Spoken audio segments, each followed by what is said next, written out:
Well, anyway, ito nakita ko na. Pero kunin natin sa sa mainstream para sabihin na ito ay legit, mga kaklir. Wait lang ha. Sige, wait lang po. Ito, nakita nyo na ba ito, mga kaklir? Siguro kasi na-news siya eh. Ito, pakinggan natin to. Ito, mga kaklir, tingnan mo ha.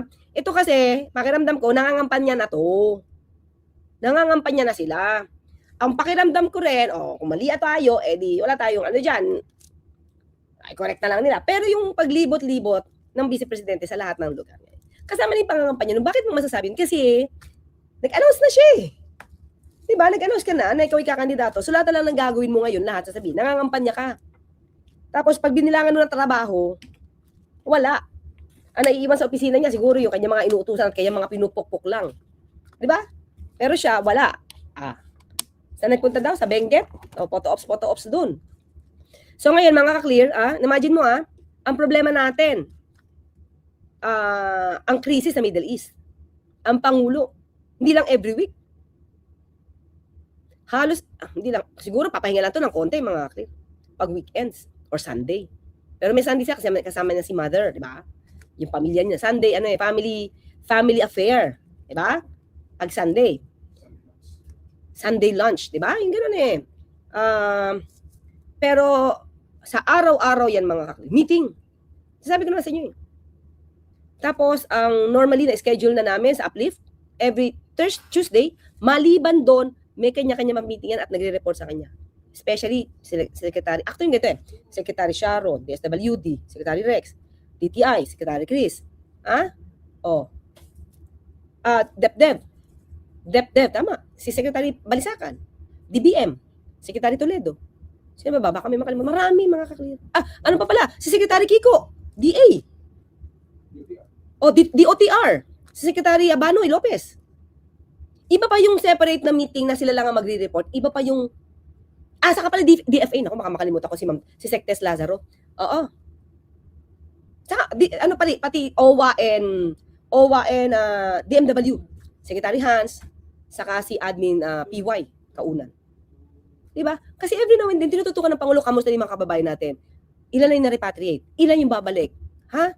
Bigyan niyo sa kanila yung pinaka maginhawang pamamaraan na makabalik. Diba? Yun, mga ka-clear. Diba? Anong ginawa ng Pangulo nitong Biyernes? Diba?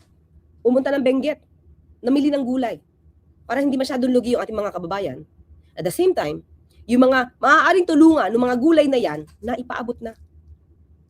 Yun mga ka-clear eh. Well, anyway, pero dito, tignan nyo ha, lakihan na natin kasi maliit ito. Okay, sige, lakihan. Ito mga clear ito Hong Kong to. Kaya itong si Asar Panelo, ayan, asar na kay Sara, lalo pa inaasar ni Panelo, yung mga tao. Di ba? Sige, tuloy tayo.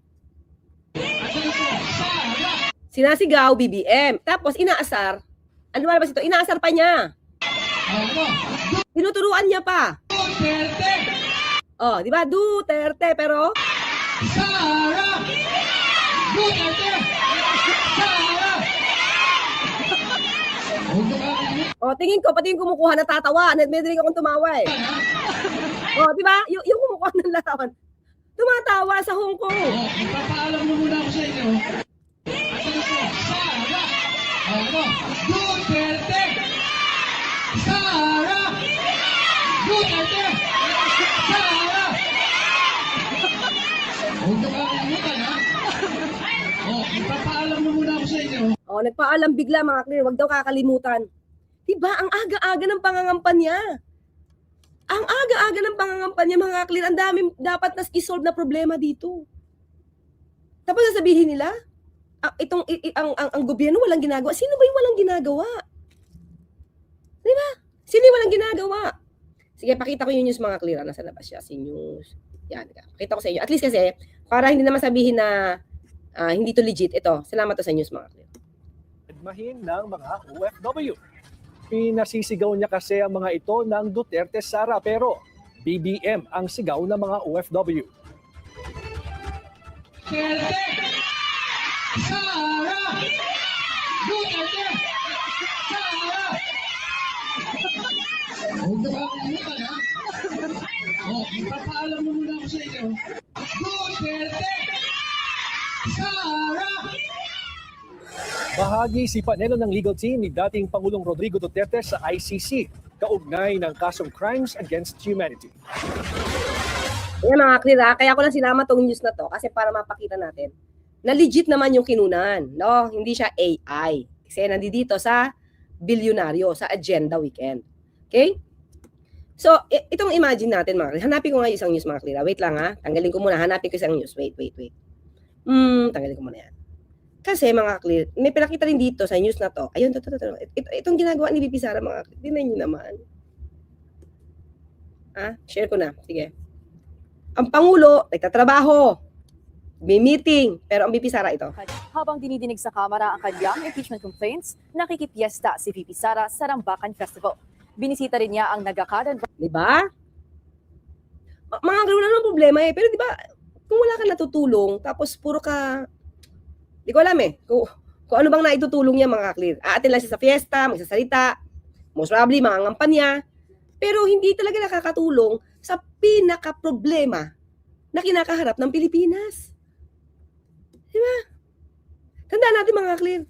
As of now, 73 million, ilan na ba pinapasuli mga clear? Ha? Diba? Pinapasuli yung pera na. Ha? Sa nakikita ko mga clear, yung 73,287,000 ang dapat na isole. Pero syempre, bubusisiin pa to mga clear. As of now, 73 million ang dapat na isole ng OVP. Sa latest na decision. At mga ka-clear, yun, saan ako? At yun ang hindi tinitake up ng kanyang mga troll. Diba? Yun yung hindi niya tinitake up. Yung issue na to, yung tungkol sa pare-parehong pirma. Diba? Kaya nga sabi nung inano dito, in-interview si Jokno, si Congressman Chel Jokno, sabi niya, okay, yung mga siniwalat ni Madriaga, malaking bagay yun. Pero syempre, wala naman sila sa probing eh. Diba? Clarificatory questions. Kaya yung iba, nahahadlangan. Diba? At lumalabas pa dito mga ka-clear. Itong si Attorney Powa ay di umano nag-aabono sa kanyang mga ginagastos. So si VP Sara daw ay binabayaran siya. Pero ang tanong, yung bayad na yon saan galing? Kasi walang resibo. Umamin si Attorney Powa na gumagastos siya, nag-aabono siya, walang procurement pinag-uusapan dito mga kaklira. Umamin siya na gumagastos siya, let's say daw may tutulungan isang tao or sino man, magbibigay siya, yun lang yung sinabi niya, pero hindi natin alam kung ano pa ibang ginastos niya. Pero lahat ng inabunohan niya, na kung saan binayaran siya ni VP Sara, lahat yun, walang resibo.